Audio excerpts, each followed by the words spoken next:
Célèbre pour ses safaris et ses grandes réserves d'animaux, le Kenya est moins connu pour sa façade maritime. Ses 600 km de côte, de la Tanzanie au sud à la Somalie au nord, offrent pourtant une profusion de beauté naturelle et d'aventures en tout genre. C'est sur l'île de Paté, la plus sauvage de la côte, à portée de bateaux des bandits venus de Somalie, que commence notre découverte des différents visages de la pêche au Kenya. Lamu est un point de passage obligé pour se rendre sur l'île de Paté. Comptoir swahili ravi au XVIIIe siècle par les sultans d'Oman aux Portugais, l'île, tout comme ses voisines Manda et Paté, ne compte ni route ni véhicule motorisé. L'unique moyen de transport de l'archipel reste donc le bateau. À plus de 5 heures de Lamu, au cœur d'une des plus grandes forêts de mangroves d'Afrique de l'Est, à la pointe de l'île de Paté, les 15 000 habitants de Fasa et Kizingitini subsistent grâce à la pêche. Ils ne comptent pas moins d'une douzaine de techniques pour attraper poissons, crustacés et fruits de mer.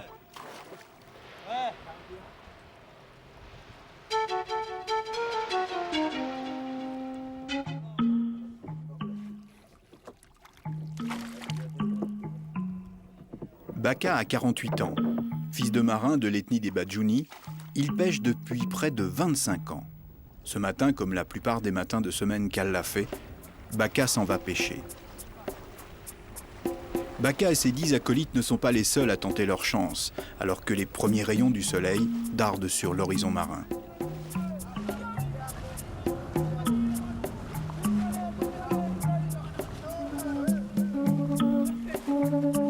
Le bateau de Baka est un dhow. Ces barques allongées, fabriquées en bois de palétuvier et flanquées d'une voile triangulaire, sont toujours construites selon les méthodes que les ancêtres de Baka, fiers marins arabes et perses venus d'Oman et du Yémen, ont amenés avec eux. C'est eux qui ont colonisé la côte kenyane et lui ont donné le nom de Swahili, mot qui signifie « la côte » en arabe.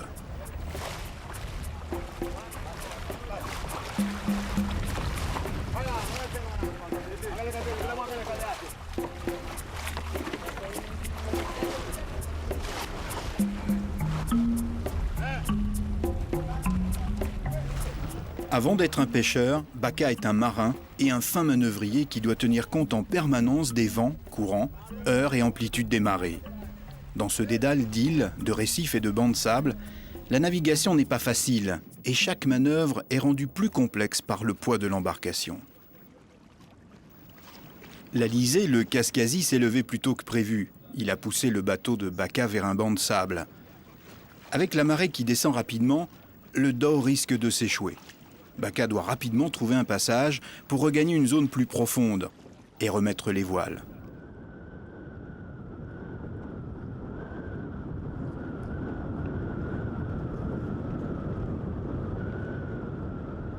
Baka, Mohamed, Béchir et les autres pêchent à l'abri des vagues de la haute mer, en deçà de la barrière de corail et à marée basse lorsque les fonds sont les moins profonds.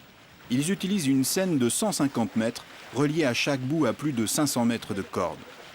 Ce genre de filet s'appelle Juya en swahili. Le signal est donné. Baka a choisi sa zone de pêche.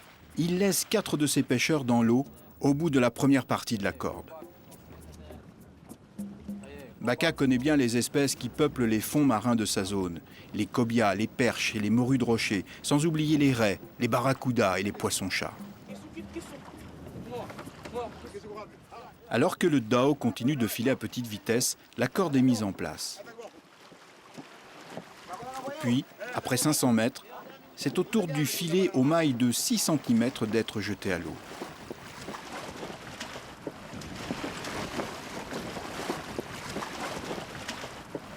Dans sa partie centrale, il possède un compartiment piège en forme de nasse.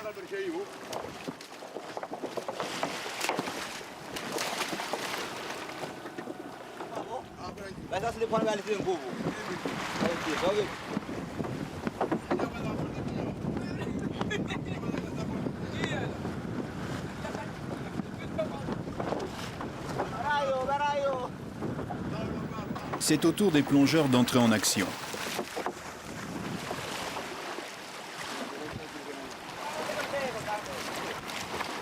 Deux plongeurs, un pour chaque côté du filet.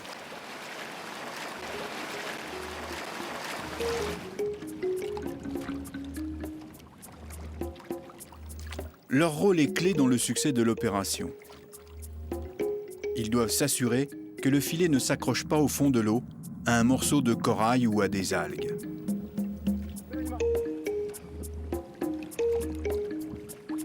Le filet va racler les fonds sur près d'1 km² en arc de cercle, poussant les poissons vers la nasse dans sa partie centrale. Une fois le filet et les 1000 mètres de corde mis en place, les 11 pêcheurs ne vont pas être de trop pour tirer le filet et le ramener vers le bateau.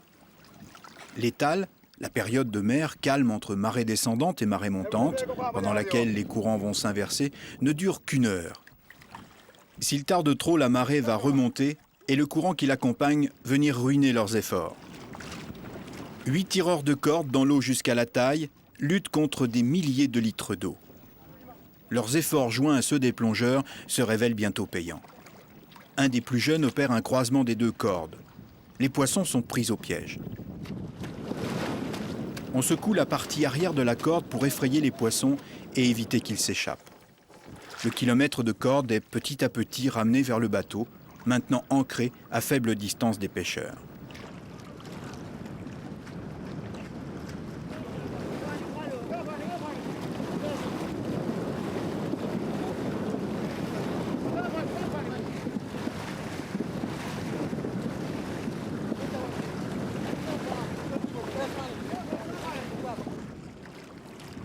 Le moment de vérité est arrivé.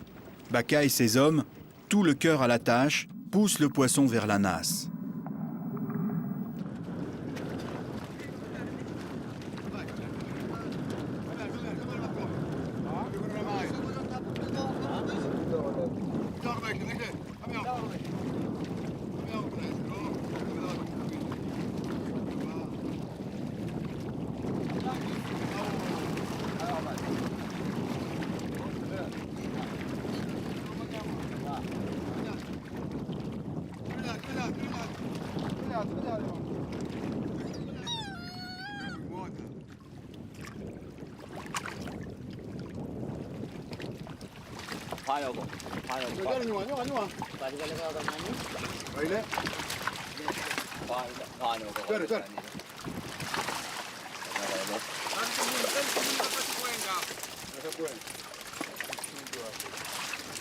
Aujourd'hui, la pêche n'est pas très abondante. Trop de vent, trop de vagues, diront certains, une eau pas assez claire et des poissons méfiants qui sont restés à l'abri des coraux ou à l'intérieur de la mangrove.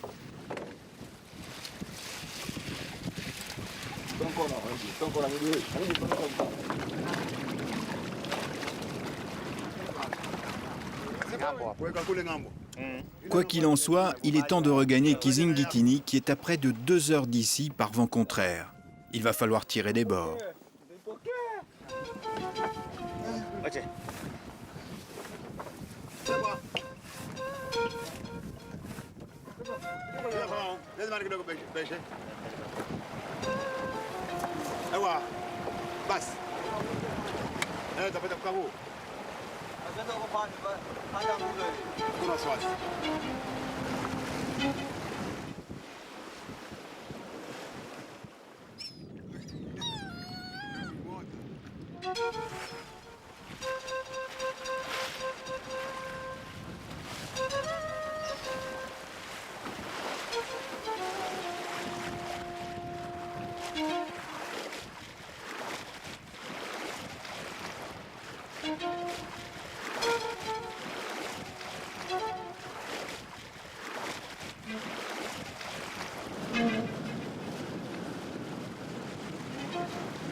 À Kizingitini, plus d'un homme sur 2 est pêcheur. Le poisson se vend 3 francs le kilo. Chaque pêcheur garde une partie des poissons pêchés pour nourrir sa famille. Le reste sera vendu à l'un des 2 ou 3 bateaux commerçants qui achètent les prises du jour et les conservent dans la glace avant d'aller les vendre à Fasa ou mieux encore à Lamu.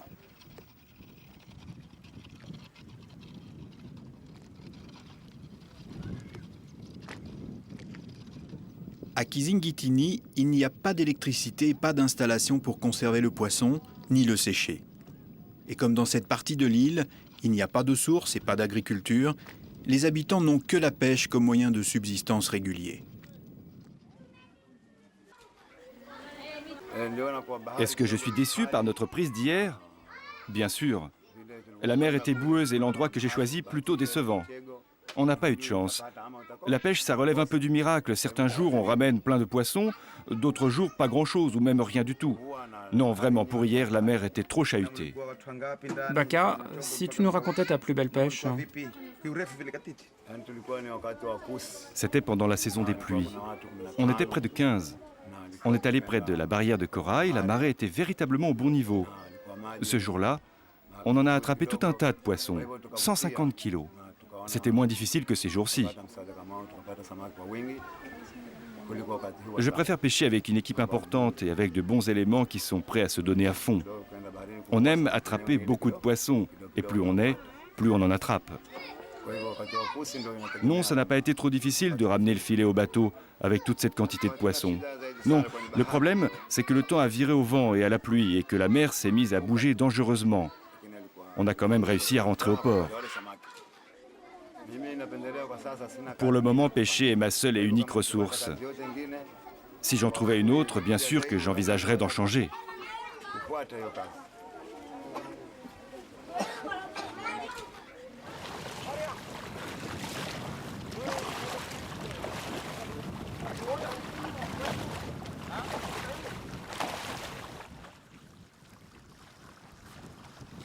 Que cherchent Hachim, Eder, Mohamed et leurs acolytes à marée basse, en bordure de mangrove, un filet à la main?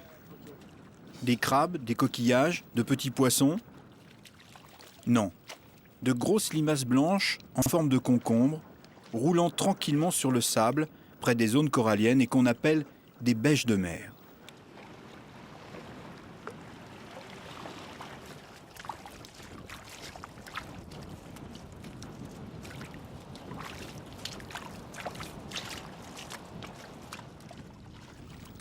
On les trouve à marée basse ou en plongeant à 2, 3, 4 ou 5 mètres de profondeur.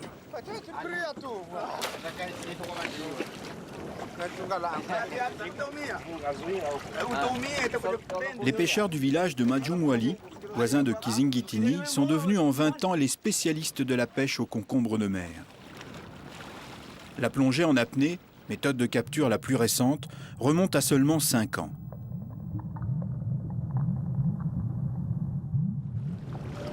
Les pêcheurs sont entraînés souvent assez jeunes à rester plus de 2 heures dans l'eau, ne remontant, disent-ils, que toutes les 3 minutes pour respirer.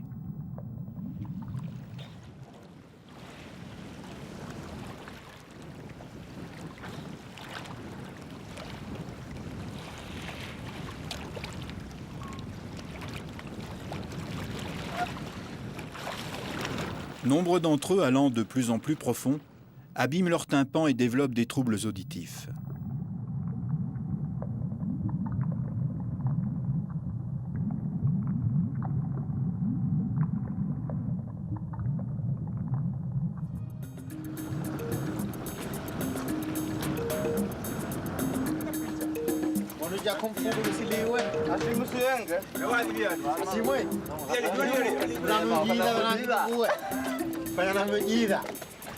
Kwa hivyo ndo tumefunga kazi hapa. Machunga yetu onekana kimewa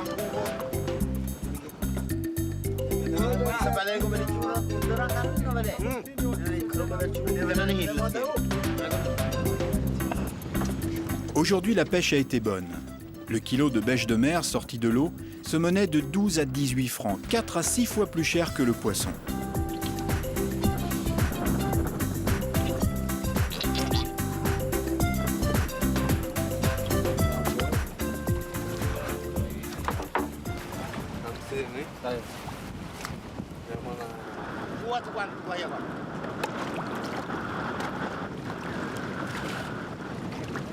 Hassan Ali, qui achète et transforme les bêches de mer, vient chercher sa matière première à la source.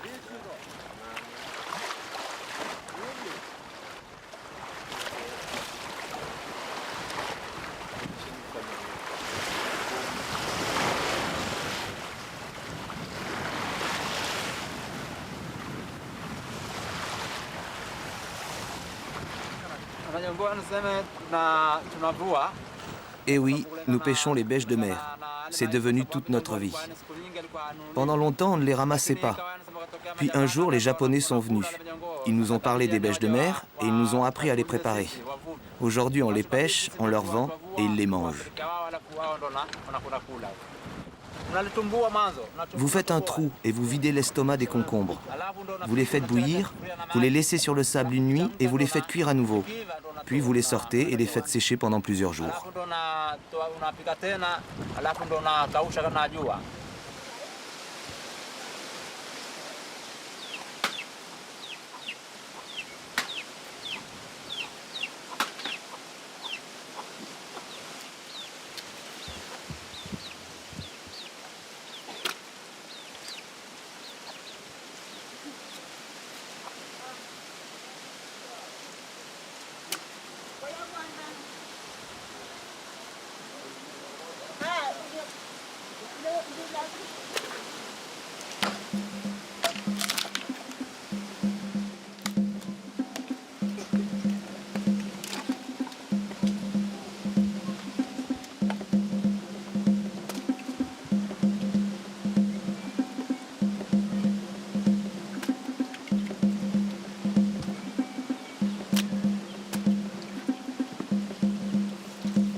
Hey, Malaysia.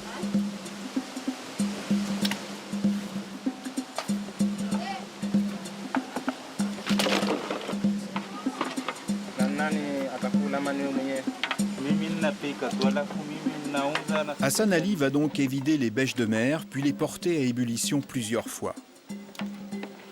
Il récolte le fruit de son travail après plusieurs jours de séchage. Il touche 150 francs pour chaque kilo qu'il fournit au marchand de Mombasa. Ce dernier passe tous les 15 jours pour prendre livraison de sa précieuse marchandise. Les concombres des mers des pêcheurs de l'île de Pathé finiront leur vie sur la table d'un gourmet de Singapour, Shanghai, Tahiti ou Tokyo, assaisonnés avec du jus de citron, du lait de coco, du sel et des oignons. Bon appétit! On rencontre une autre région de mangroves sauvages en se déplaçant vers le sud, vers Ngomeni. Cette région offre, elle aussi, des techniques de pêche originales. Le village de Kibaoni est constitué de plusieurs hameaux construits par des Bantous nomades de l'ethnie des Baranes, tranquilles et astucieux pêcheurs. Soso et Sami pêchent dans les bras de mangroves qui encerclent le village. Aujourd'hui, n'ayant pas de morceaux de poisson sous la main, ils sont obligés de se rabattre sur de la viande crue de poulet qui va servir d'appât pour attraper des crabes.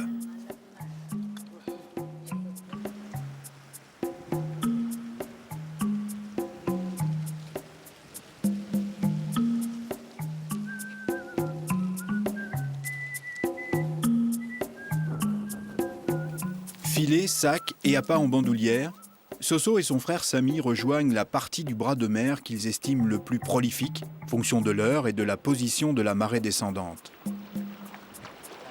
Les deux garçons marchent pieds nus dans la vase sans appréhension. Contrairement à d'autres mangroves, les bras de mer proches de Kibaoni ne sont pas infestés de serpents ou de raies. Les jours de grande marée, certains bras de mer en train de se vider grouillent littéralement de crabes, petits et gros, avides d'un morceau de viande ou de poisson.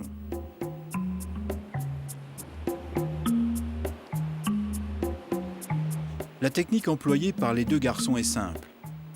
Un bâton de palétuvier ramassé en venant est planté dans la vase. Ils y relient l'appât à l'aide d'un fil en coton, puis le jettent sur le fond du bras de mer.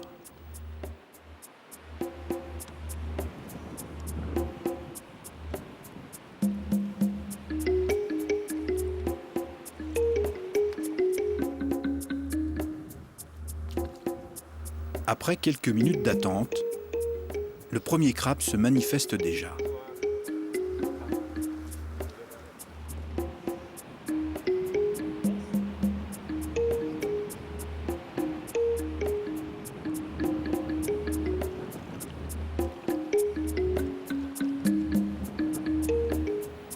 Sami est le premier à opérer. Pas trop près du crabe qui a mordu à l'appât, Il positionne ses pieds et son corps de manière à ne pas projeter son ombre sur le fond et effrayer le crabe. La première prise est de bonne taille.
Ça ne marche pas à tous les coups. Certains crabes, plus repus que d'autres, laissent filer l'appât quand celui-ci se dérobe sous leurs pinces.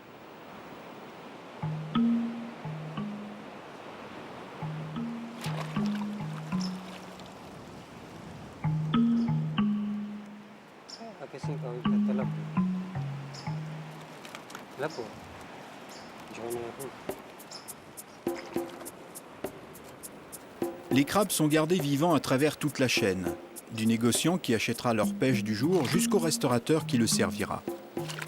Les amateurs sont plus nombreux parmi les étrangers qui séjournent à Malindi que chez les Kenyans eux-mêmes.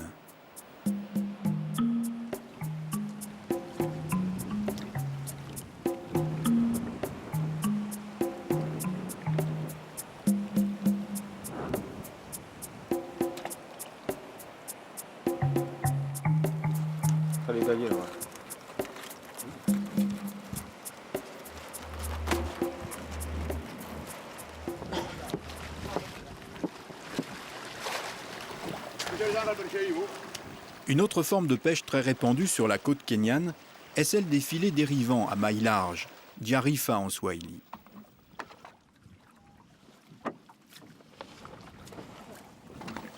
Younous et ses pêcheurs sont originaires de Kizingitini eux aussi. Durant la saison sèche, de novembre à mars, ils vivent et pêchent à Malindi où la présence d'un marché organisé et de véritables débouchés garantissent des niveaux de prix 2 à 3 fois supérieurs à ceux de leur île d'origine. La première prise relevée est une raie chauve-souris encore vivante. Younous la neutralise en lui arrachant son dard.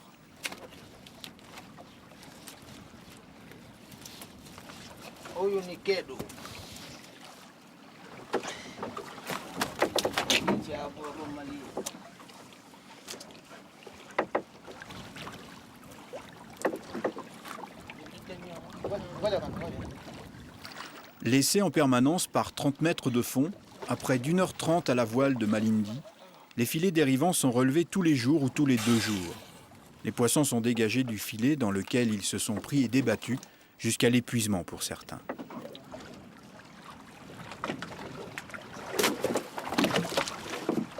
Younous et son équipe pêchent également avec des palangres de fond, lignes de plusieurs dizaines de mètres de long, munies de 15 à 20 hameçons, auxquels sont accrochés des morceaux de poisson en guise d'appât. La palangre est placée sur le fond marin à l'aide de 2 lestes en pierre. Elle est relevée quotidiennement pour récupérer les poissons capturés et pour changer les appâts.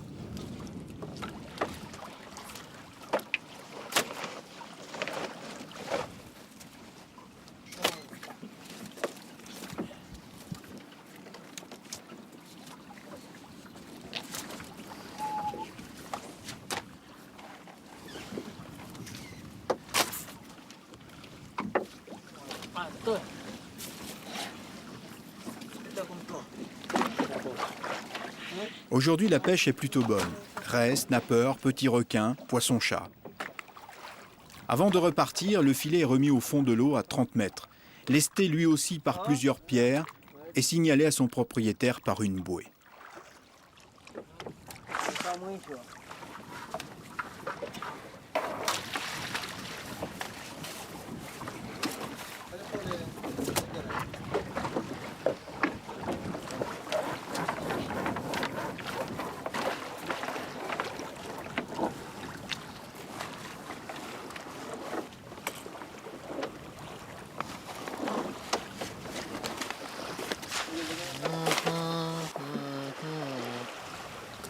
Essa ficha eu ao papa. Essa ficha lo.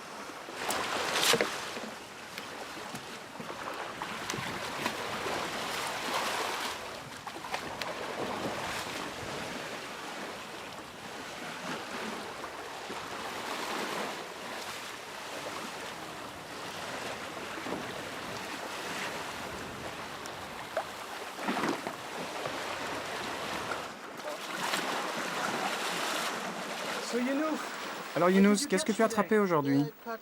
J'ai attrapé 7 requins. 7 requins? Oui, 7 requins. Celui-ci est un gros, un perlon. Et il pèse combien? Environ 15 kilos. L'année dernière, nous avons attrapé un requin qui faisait près de 200 kilos. C'était en mai. Ce jour-là, on est allé relever les lignes, les palangres. Nous avons essayé de hisser le requin à bord, mais on n'a pas réussi.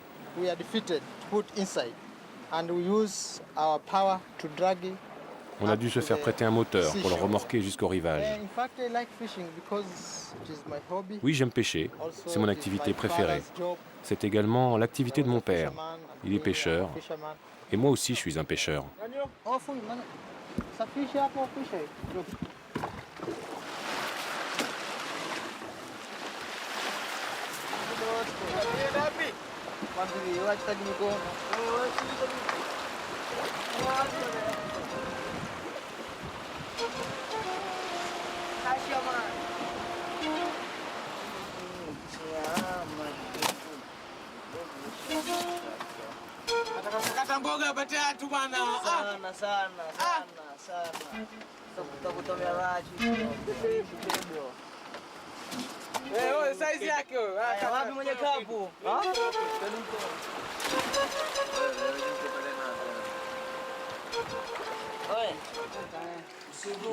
À la différence de nombreux autres pays africains, la chair de requin est très prisée au Kenya, surtout par les Griama, la principale ethnie de cette partie de la côte.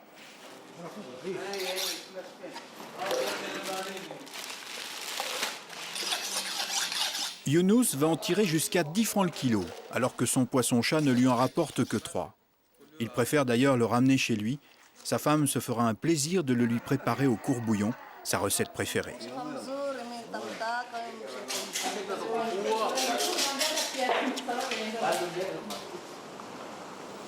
Alors que le Kenya était réputé pour sa chasse au gros gibier dès le début du siècle, il a fallu attendre les années 50 et le passage d'un certain Hemingway à Malindi et Watamu pour qu'on s'intéresse à la pêche au gros au large de la côte, au-delà de la barrière de corail. Yann et Kevin sont anglais. Ils viennent de la région de Portsmouth. Yann pêche au gros depuis 5 ans et partage sa passion depuis maintenant 3 ans avec son collègue et complice Kevin.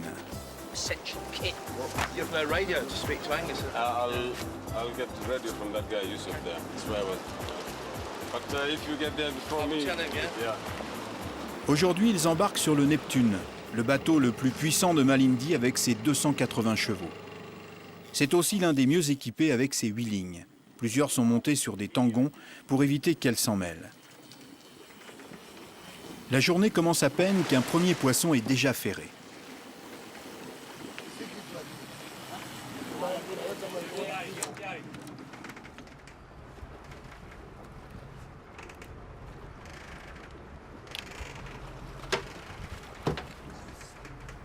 Il s'agit d'une bonite qui servira d'appât, vu que la journée est dédiée à la pêche aux appâts vivants, à vitesse plus ou moins rapide, selon les espèces recherchées.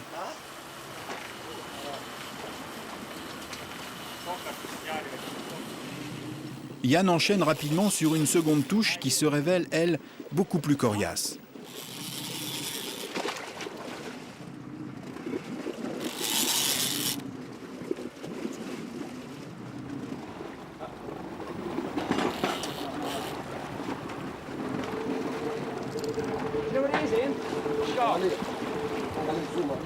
Angus, le skipper de Neptune, passe le mot. Il s'agit d'un requin. En général, les requins arrivent rapidement dans le sillage des appâts. Leur touche peut être très brutale, le requin avale et part en emballant le moulinet, ou elle peut être interminable. Le requin hésite, donne des coups de museau sur l'appât, il faut attendre longtemps avant de pouvoir le ferrer. Pour Yann, la touche est rapide.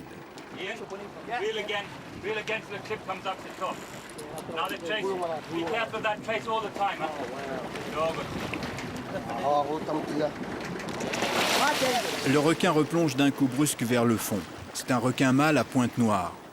Yann, Angus et Saïdi doivent agir vite, garder la ligne tendue. Le requin s'est tiré parti du moindre mou pour enrouler le nylon autour de son corps. Comme sa peau est abrasive, elle use le fil comme de la toile émerie. Angus prévient Saïdi de ne pas non plus le laisser filer sous le bateau. Il risque à tout moment de rompre sa ligne qui n'est que de 50 livres. La prise d'un requin d'une taille raisonnable est appréciée par l'équipage qui en conservera le produit de sa revente. Il est donc décidé de le ramener au port.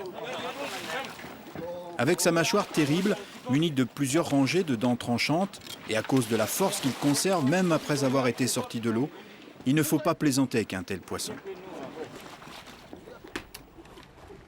Le gourdin reste encore la meilleure solution pour qu'Angus, le skipper, réussisse à l'assommer.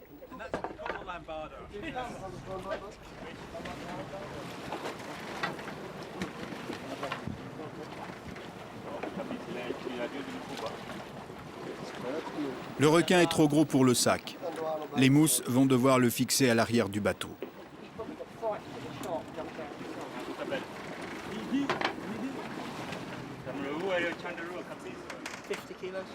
« 50 kilos. Un beau poisson. C'est ton premier requin? Non, j'en ai déjà attrapé. C'est une sensation étrange. C'est toi face au poisson. Si tu pêches près de chez toi, tu attrapes de petits poissons, ce qui est déjà pas mal. Mais si tu viens dans un pays comme le Kenya, tu as la possibilité d'attraper de très gros poissons. Et quand tu en as attrapé un très gros, quelque chose se produit au niveau de ton cœur. Tu as alors envie d'en attraper un plus gros, et puis encore un plus gros. Tu te prends au jeu. C'est à cause de ça que je reviens ici année après année. La toute première sensation se produit quand tu sens une force à l'autre bout de la canne qui tire. Quand tu sais que tu as ferré le poisson, tu sens l'adrénaline qui parcourt tout ton corps. Tu entends ton cœur qui bat. C'est une poussée d'adrénaline, une bouffée d'air. Voilà ce que c'est. C'est vraiment super.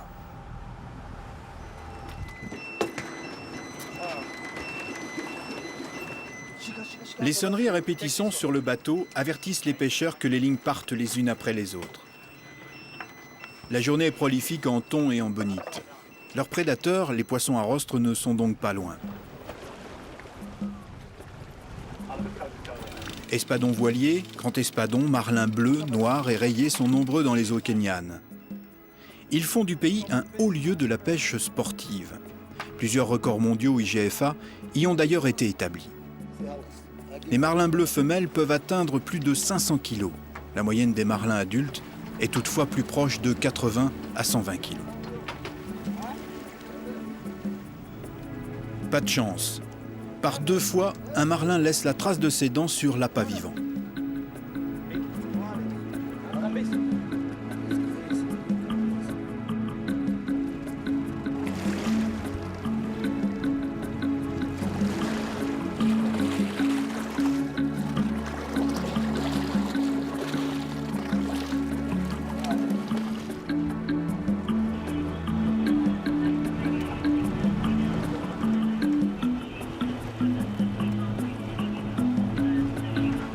À peine sorties de l'eau, les bonites encore vivantes sont préparées pour la pêche. Un crochet dans la gueule, un autre dans la peau du dos,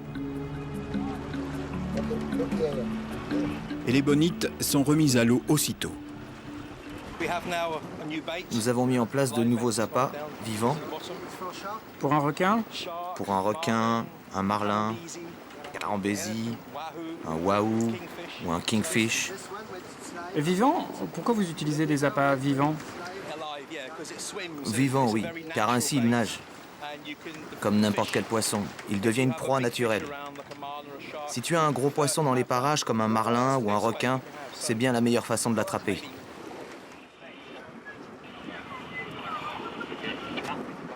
Yann ne croit pas si bien dire.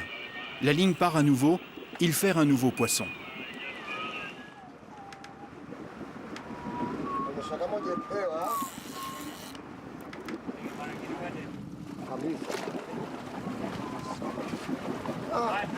Nyama mzuri Bob. Umejifaa kama full sasa.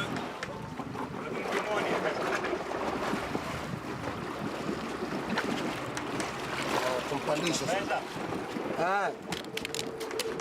Okay. Ndo sema naye mwenyewe.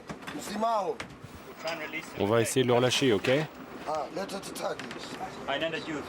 Ndoano sija machunga ndoano. Shika, shika, shika.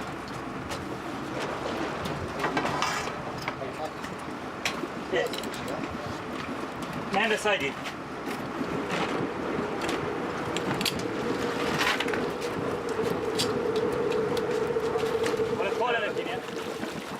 Après avoir été bagué, le carambési est remis à l'eau.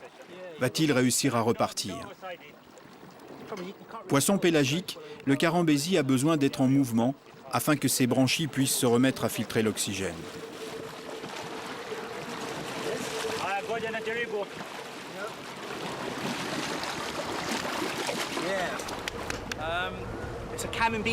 C'est un carambési, ce qui correspond à une carangue géante. Il y en a beaucoup par ici. On essaie de préserver l'espèce par ici. C'est pourquoi on les bague et on les relâche. Bravo. Bien joué, l'ami.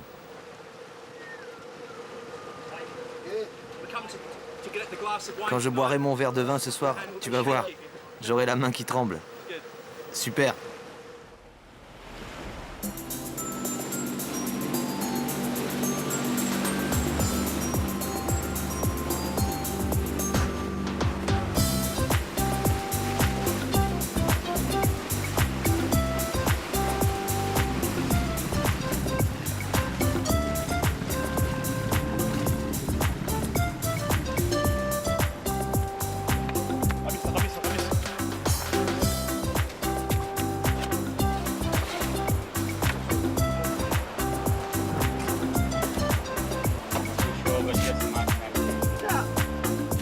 La haute saison dure de novembre à mars, le temps de la mousson du nord-est, le Kaskasi. Il est accompagné d'un courant venu des Somalies, riche en poissons parce que chargé de substances nutritives qu'il prend dans les fonds marins de la pointe de l'Arabie.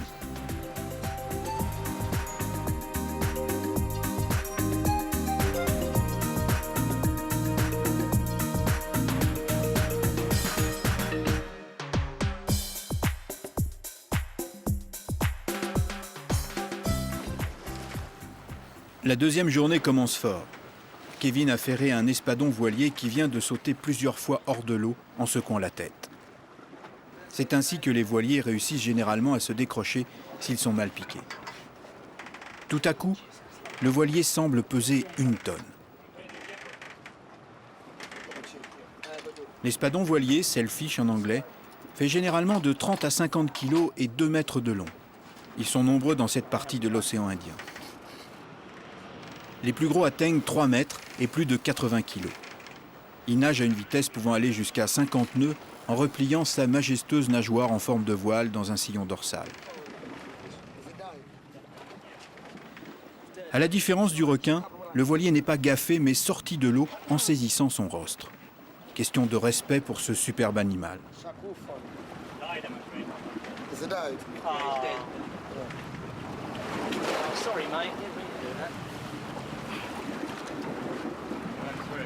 En se débattant ou en attaquant l'appât, il s'est accroché l'hameçon sur le flanc.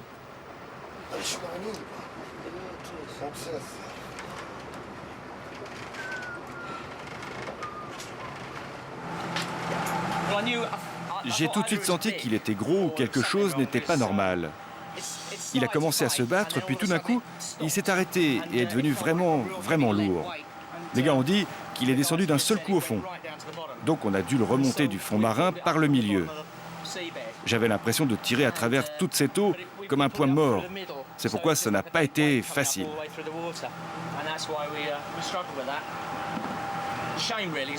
C'est dommage, pas vraiment le genre de choses que j'apprécie. C'est bien mieux quand il mord à l'hameçon normalement. On se bat, on le sort de l'eau, on le bague et on le relâche. Je suis un peu déçu, c'est triste. Mais c'est la règle du jeu. Il sera ramené à terre et vendu au marché, au moins quelqu'un en profitera.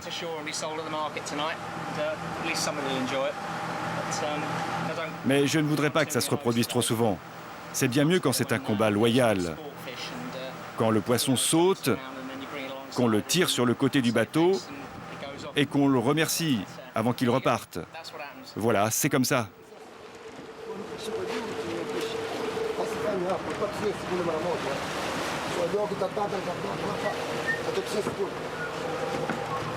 La prise suivante est un superbe coryphène jaune et vert. Saïdi et Festis l'ajoutent dans le sac avec l'espadon voilier.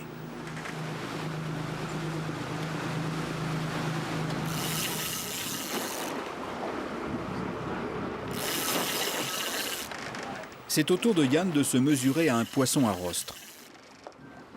Un nouvel espadon voilier a attaqué un leurre. À la différence du premier, il a engamé normalement au niveau de la bouche. Yann et Kevin, adeptes de la pêche sportive, préfèrent relâcher les espadons s'ils ont été bien piqués. Le bagage est le meilleur moyen qui existe aujourd'hui pour surveiller la densité de poissons à rostre dans cette partie de l'océan Indien et assurer la pérennité de l'espèce.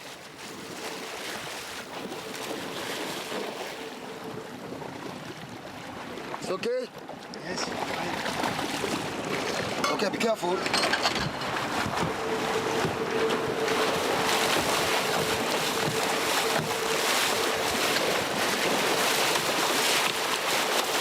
La partie n'est pourtant pas gagnée d'avance. Pas facile de réussir à baguer un tel animal et à le relâcher.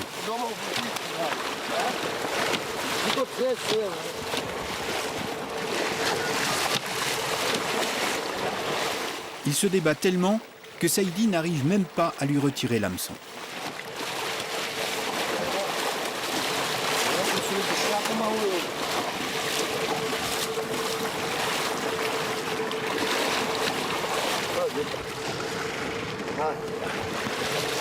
Il réussit enfin et laisse filer l'espadon.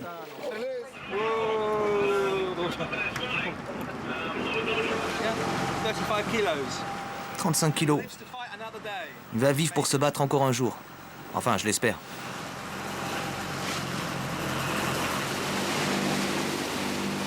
À cause de la marée, le Neptune ne rentrera pas au port de Malindi, mais viendra s'ancrer pour la nuit dans la splendide baie de Watamu. Les pêcheurs rejoindront donc Malindi en voiture.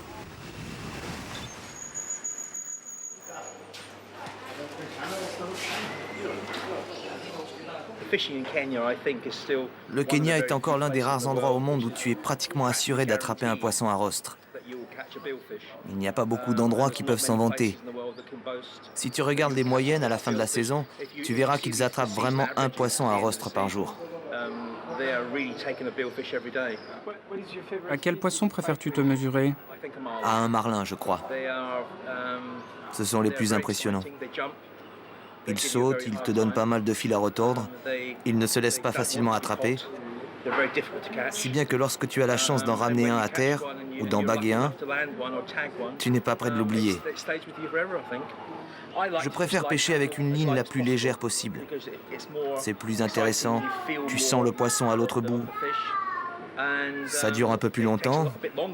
C'est un peu plus fatigant aussi, mais ça te laisse le sentiment d'avoir véritablement mis ta force et ton agilité à l'épreuve. C'était il y a 3 ans, nous pêchions avec Angus et nous avons attrapé 14 espadons voiliers et 2 marlins rayés. Tout ça dans la même journée. On a relâché environ 9 voiliers, les autres étaient mal piqués donc on a dû les ramener. C'était notre meilleur souvenir. C'était l'un de ces jours où tout le monde est heureux, tout le monde attrape plein de poissons et à la fin de la journée tu rentres avec 14 drapeaux.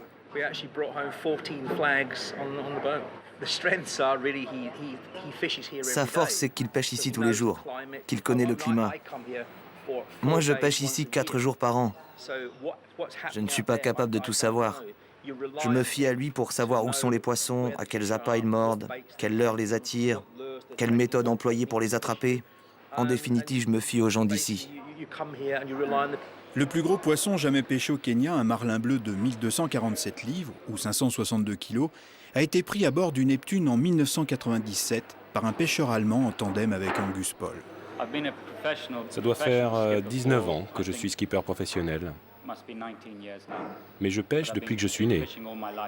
Mon père a commencé à pêcher au Kenya il y a très longtemps et j'ai grandi ici. On n'arrête pas d'explorer de nouvelles zones. Tiens, les rivages du Nord Kenya, par exemple, on vient juste de les découvrir il y a peine 5 ans. Et la pêche au grand espadon aussi. Le Kenya est l'un des meilleurs endroits au monde, aujourd'hui, pour pêcher le grand espadon. Pêcher n'a pas vraiment de limite au Kenya. C'est tous les jours mieux et plus passionnant. Quel rapport entretiens-tu avec les pêcheurs traditionnels? J'ai un excellent rapport avec les pêcheurs traditionnels. Souvent, on les aide à sortir leurs lignes usagées avec nos moulinets. On va aussi à leur recherche la nuit, s'ils sont perdus. J'ai grandi avec eux, tu sais. J'ai passé toute ma vie au Kenya, je les connais tous. Oui, on a un bon rapport.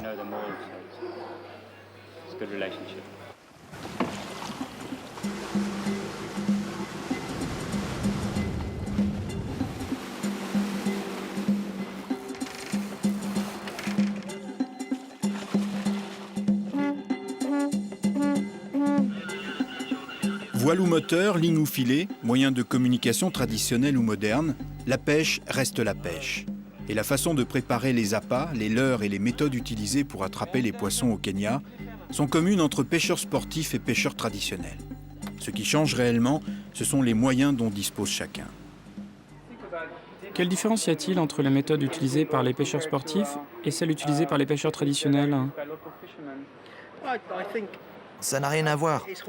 Imagine le marlin de 320 kilos qui a été attrapé l'autre jour. Si tu l'avais attrapé avec un de ces petits bateaux, tu serais probablement quelque part au large des côtes de l'Inde à l'heure où je te parle. C'est un peu comme Le vieil homme et la mer de Ernest Hemingway, lorsqu'il raconte avoir été traîné en haute mer pendant plusieurs jours.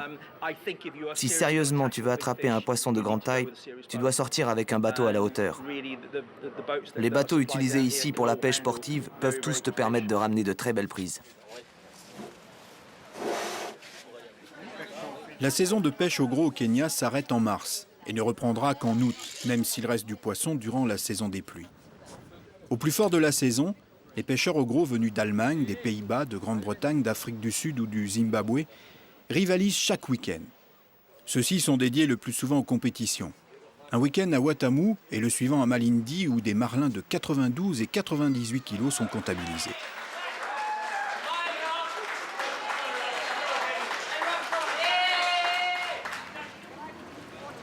Le plus gros tournoi de la saison se déroule à Kilifi. Cette année, pas moins de 37 bateaux sont en lice, venus de toute la côte, de Mombasa jusqu'à Malindi.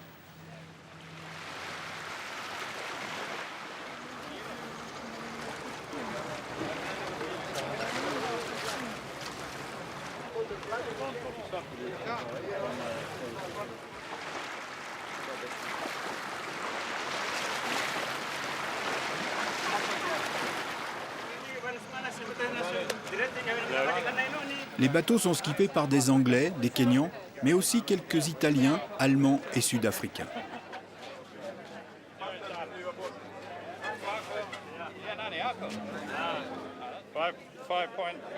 Le tournoi est un petit événement dans la communauté des pêcheurs, qu'ils soient kenyans ou étrangers. Un certain nombre de pêcheurs traditionnels sont d'ailleurs présents.